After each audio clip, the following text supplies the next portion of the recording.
முக்கியமாக அரபு நாடுகளில் இருக்கிற பிரச்சனை குடிநீர் பிரச்சனை. கடல்ல இருந்து வர இந்த உப்பு தண்ணியை பயன்படுத்தி தான் அவங்க இந்த குடிநீரை மாற்றி எடுக்கிறாங்க, அதைத்தான் குடிக்கிறாங்க. இதில் பவர் சப்ளை நின்று போனால் கடல் நீரை குடிநீராக மாற்றுற இந்த ப்ராசஸ் நின்று போயிடும். அப்படி நின்றா மக்களுக்கு குடிக்கிறதுக்கு தண்ணியே இல்லாமல் போயிடும்.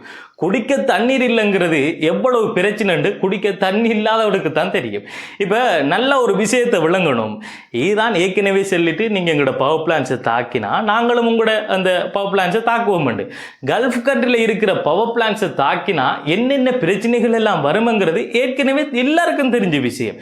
இது எல்லாத்தையும் தெரிஞ்சுக்கிட்டே வேண்டுமென்று ஈரான் பவர் பிளான்ஸை தாக்கி இருக்கு அமெரிக்கா. இப்போ ஈரான் சொன்ன மாதிரி கல்ஃப் கண்ட்ரியில் இருக்கிற எல்லா பவர் பிளான்ஸுக்கும் தாக்குதல் நடக்குமா?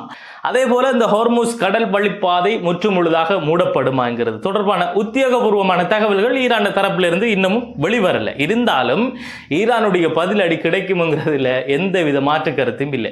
இதுவரைக்கும் பதிலடி எதுவும் நடக்கல. அப்படி பதிலடி எதுவும் நடந்ததாக செய்திகள் வெளிவந்தா உடனே அது ஒரு தகவலா தொகுத்து வழங்குறதுக்கு நான் தயாராக இருக்கேன். ஸோ தொடர்ந்து என்னோட இணைந்திருங்க. உண்மையான தகவல்களை வழங்குவேன் என்ற ஒரு நம்பிக்கை எனக்கு இருக்கு. அதால என்னுடைய இந்த முயற்சிக்கு ஆதரவு தருவதற்கு நீங்கள் விரும்பினால், அடுத்ததாக புதிய தகவல்களை உடனுக்குடன் பெற்றுக்கொள்ள நினைத்தால் ஹசன் கேலரி எனப்படுகின்ற என்னுடைய இந்த யூடியூப் தளத்துக்கு சென்று அந்த யூடியூப் சேனலை சப்ஸ்கிரைப் பண்ணுவதன் மூலம் புதிய அப்டேட்டான தகவல்களை உடனுக்குடன் இன்ஸ்டன்டாக பெற்றுக்கொள்ள முடியும் என்பதை தெரிவித்துக் கொண்டு, மேலும் இது போன்ற சுவாரஸ்யமான ஒரு காணொலியில் சந்திக்கும் வரை இந்த காணொலியில் இருந்து விடைபெறுவது அப்துல் லத்தீப் ஹசன் நிஸ்ஃபி.